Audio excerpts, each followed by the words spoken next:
Hey everyone, happy Valentine's Day. Jeremy Borger here with Jeremy Borger on the web, brought to you by Cleveland.com. And we're actually here inside the Cleveland.com world headquarters. For this episode, we asked you guys what would be the ideal Valentine's Day. And we're not going to have time to go through the thousands of email responses that we got, but we will go through a few of them today, like this one from Brandy in Cincinnati, Ohio. Brandy writes, "My perfect Valentine's Day would start with breakfast in bed, then a nice drive out of the city to a nice little bed and breakfast. We would check in and spend the rest of the night together. There would be candles and just the right amount of light, so the only thing we can see is the way we look at each other." Ah, isn't that romantic? Brandy, bed and breakfast, I think I have just the thing for you.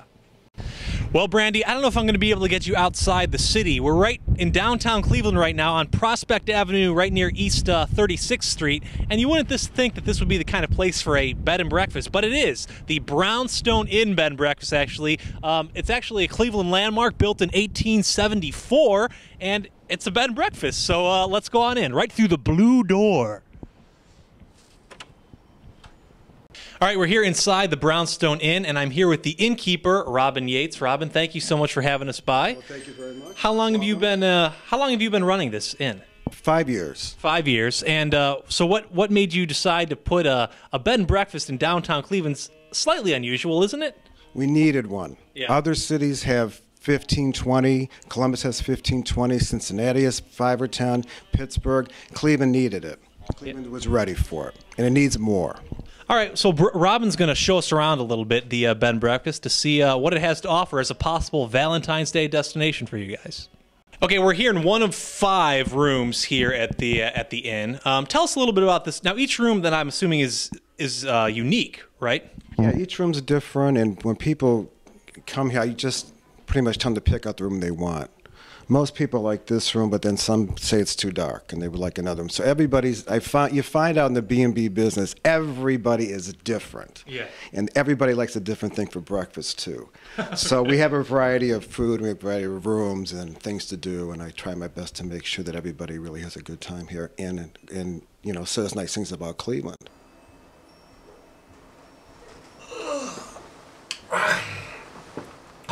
Well, what a restful night. I've experienced the bed part of the bed and breakfast, and now I think it's time for me to experience the breakfast part of the bed and breakfast. Let's go.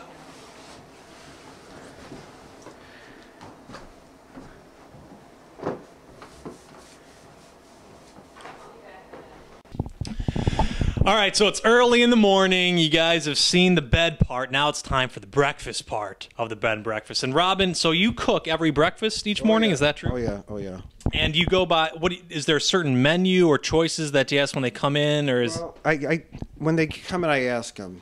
I mean, I don't specifically ask for everyone has something different. Are you vegetarians? Do you eat meat? What's generally speaking what they like, and that's what I make them. I see. So we're downstairs now in the kitchen. This is on the very bottom level of the floor.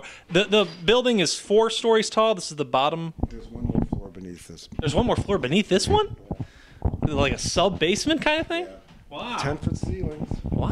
Marble floor. This is a fascinating place. All right, so we're cooking. What are we cooking? What are we cooking today? Said you wanted bacon and eggs. That's exactly what I said. That's what you're getting. It's just standard bacon and egg omelet. A little red pepper. All right. Got a whole okay, so you got the red pepper in there, a variety of seasonings. This is my secret ingredient. You can't tell this on TV. No. All right. The secret ingredient. I hope no one's allergic to that secret ingredient. So do I. All right, so here I am.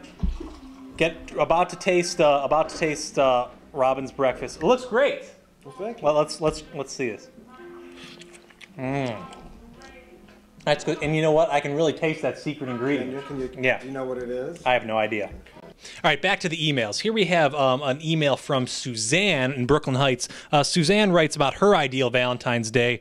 1 rose in hand and a hotel key in the other for a room that has rose petals on the bed and a jacuzzi with a bottle of wine next to it, along with a can of whipped cream wouldn't hurt. Yeah, I know what you're talking about, Suzanne. But, you know, the Brownstone Inn Bed and Breakfast is really nice, but I don't think they have a jacuzzi, and it's a little early for wine, even for me. And rose petals, I don't know where we can get any. There are rose petals falling from the ceiling. What's going on?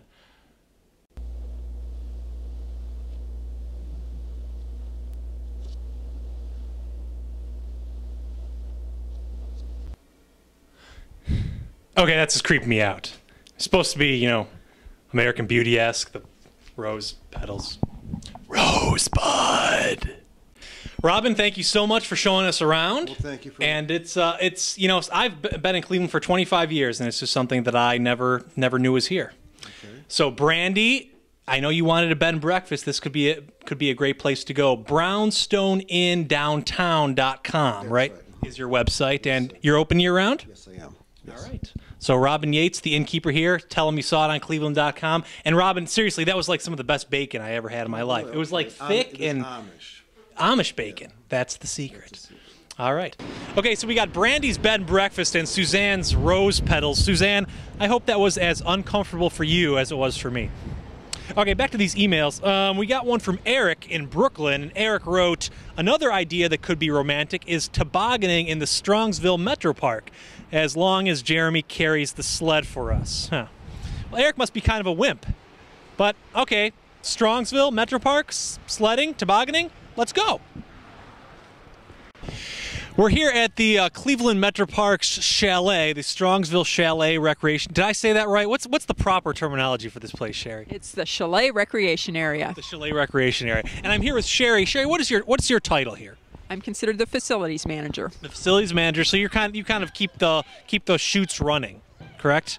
Correct. I keep the chutes running, and we have an indoor concession. Keep that running. Keep staffing levels up and answer any problems that there may arise. Are you pouring water down the chutes every morning? Do you come in at the crack of dawn and push that down?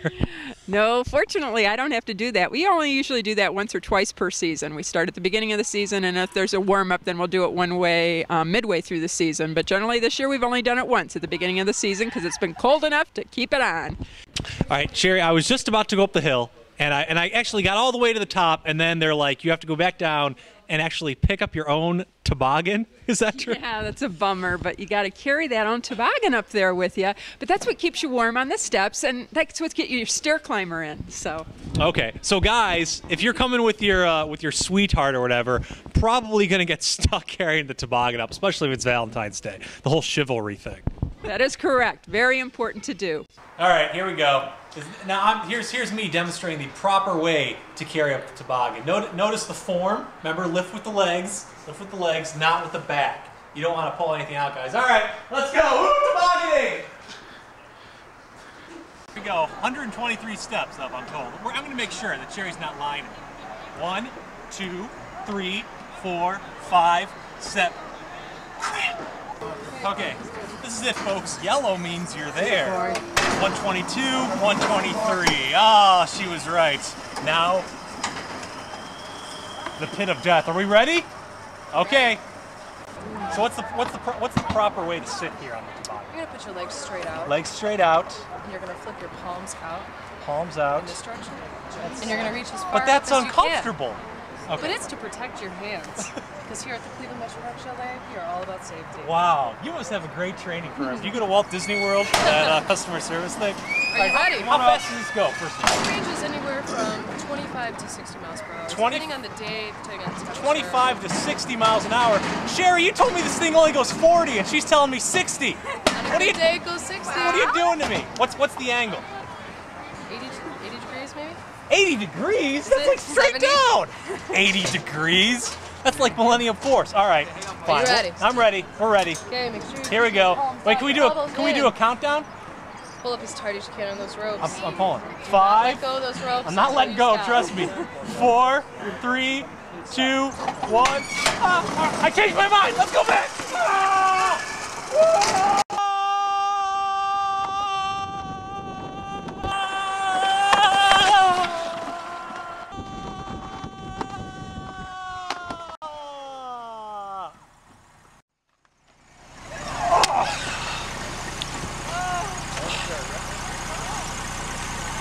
It's a good thing. The walk is worth it, ladies and gentlemen. The walk is worth it.